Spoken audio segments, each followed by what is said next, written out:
বেগমগঞ্জ সরকারি technical school and college কর্তৃক আয়োজিত অনলাইন ক্লাসে সবাইকে স্বাগতম। আশা করি তোমরা সবাই ভালো আছো। সকলের সুস্থতা কামনা করে আজকে আমরা আরও একটি ক্লাস নিয়ে তোমাদের সামনে উপস্থিত হয়েছি। আজকে আমরা যে ক্লাসটি করব সেটি হচ্ছে ডিপ্লোমা ইন ইঞ্জিনিয়ারিংয়ের ইলেকট্রিক্যাল ডিপার্টমেন্ট এর প্রথম সেমিস্টার। তো প্রথম সেমিস্টার আমরা পূর্বের দুটো ক্লাসে আমরা প্রথম অধ্যায় এবং দ্বিতীয় অধ্যায় নিয়ে আলোচনা করেছিলাম। তো তারই ধারাবাহিকতায় আজকে আমরা আলোচনা করব তৃতীয় অধ্যায় নিয়ে। তো তৃতীয় অধ্যায়ের সেটি হচ্ছে কনসেপ্ট অফ কন্ট্যাক্ট ম্যাটেরিয়ালস, অর্থাৎ কন্ট্যাক্ট ম্যাটেরিয়ালসের গুণাবলী নিয়ে আমরা আলোচনা করব।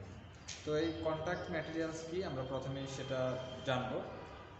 তা আশা করি তোমরা পুরো ক্লাসটি মনোযোগ সহকারে দেখবে। আমি এখন যেহেতু আমাদের অধ্যায়টি হচ্ছে কন্ট্যাক্ট ম্যাটেরিয়ালস নিয়ে, তো কন্ট্যাক্ট ম্যাটেরিয়ালস নিয়ে যেহেতু আমাদের এই পুরো অধ্যায়, তাহলে আমরা প্রথমেই জানবো যে কন্ট্যাক্ট ম্যাটেরিয়ালসটা আসলে কি।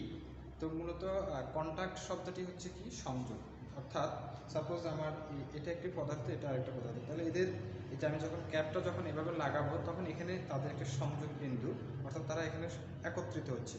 তাহলে এই যে দুটো ম্যাটেরিয়ালসকে যখন আমরা একটা জায়গায় নিয়ে আসবো তখন তাদের মধ্যে একটা সংযোগ হচ্ছে। তাহলে এই যে সংযোগ বিন্দু, এই সংযোগ বিন্দুতে আমাকে যে সকল ম্যাটেরিয়ালসগুলো ব্যবহার করতে হবে সেই সকল ম্যাটেরিয়ালসের গুণাবলী নিয়ে মূলত আমাদের আজকের ক্লাস। তাহলে আমরা প্রথমেই জানবো যে কন্ট্যাক্ট ম্যাটেরিয়ালস কাকে বলে। তা আমাদের এখানে বলা হচ্ছে যে আমরা যে বৈদ্যুতিক মেশিন বা ইনস্ট্রুমেন্টের স্থির অথবা চলমান বা সংযোগ বিন্দুতে অথবা তার সংযোগ বিন্দুতে যে সকল আমরা ম্যাটেরিয়াল বা পদার্থ ব্যবহার করে থাকি সেগুলোই হচ্ছে মূলত কন্ট্যাক্ট ম্যাটেরিয়ালস। তাহলে আমরা যদি একটু দেখি, বলা হচ্ছে যে বৈদ্যুতিক মেশিন বা ইনস্ট্রুমেন্টের স্থির অথবা চলমান সংযোগ বিন্দুতে অথবা বহির্ভাগ সংযোগস্থলে যে সকল পদার্থ ব্যবহার করা হয় সেই সকল পদার্থকেই কন্ট্যাক্ট ম্যাটেরিয়ালস বলা হচ্ছে। তাহলে আমরা মোটামুটি কন্ট্যাক্ট ম্যাটেরিয়ালস সম্পর্কে একটা ধারণা পেলাম।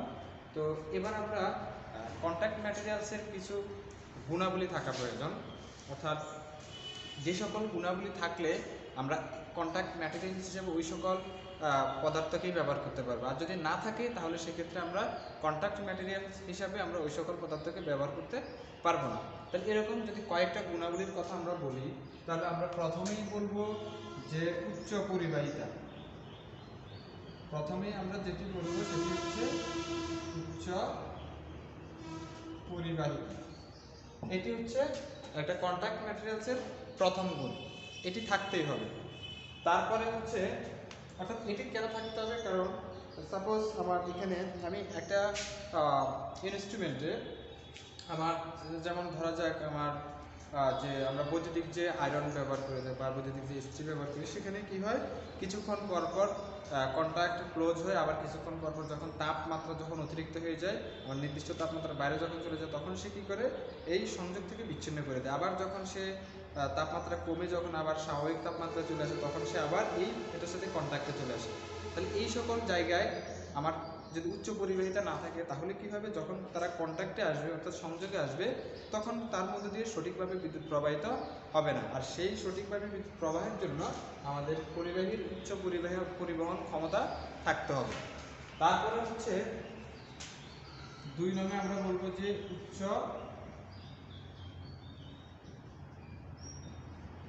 তাপীয় পরিবাহিতা বা তাপ পরিবহন ক্ষমতা।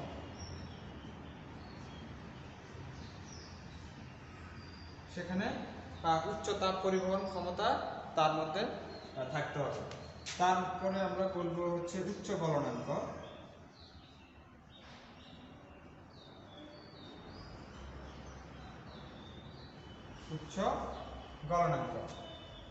তাহলে আমরা কি বললাম যে উচ্চ পরিবাহিতা, তারপরে হচ্ছে আমার উচ্চ তাপীয় পরিবাহিতা, তারপরে হচ্ছে উচ্চ গলনাঙ্ক। আরেকটি হচ্ছে যেটি না থাকলেই না, সেটি হচ্ছে উচ্চ ক্ষয়রোধক ক্ষমতা।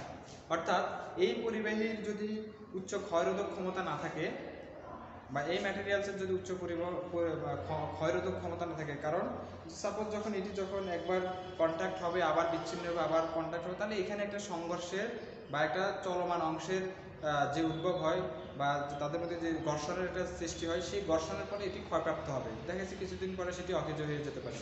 তাহলে এই সমস্যা থেকে আমাদেরকে সমাধানের জন্য কি করতে হবে, এই পদার্থের একটা গুণাবলী থাকতে হবে, সেটি হচ্ছে উচ্চ ক্ষয়রোধক ক্ষমতা। ক্ষয় হবেই, প্রত্যেকটা জিনিসেরই যখন সে ব্যবহার হয় সেক্ষেত্রে ক্ষয় হয়, কিন্তু তার ক্ষমতা উচ্চ ক্ষয়রোধক ক্ষমতা সবচেয়ে বেশি থাকতে হবে, যাতে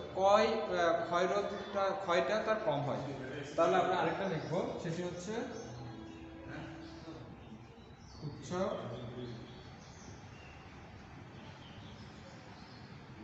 ক্ষয়রোধক ক্ষমতা। তাহলে মোটামুটি আমরা কন্ট্যাক্ট ম্যাটেরিয়ালস গুণাবলী সম্পর্কে জানলাম। তাহলে এবার আমরা কয়েকটি কন্ট্যাক্ট ম্যাটেরিয়ালস হিসেবে কোন কোন পদার্থ ব্যবহার করা হয় আমরা কয়েকটি নাম বলতে পারি। যেমন একটি হচ্ছে সিলভার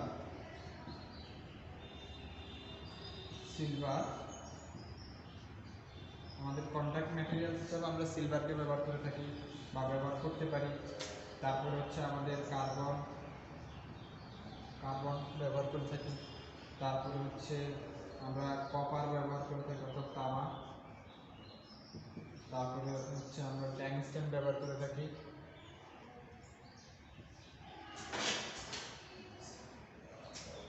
তাহলে আরো কিছু পদার্থ ব্যবহার করি বা গ্রানাইট ব্যবহার করতে পারি।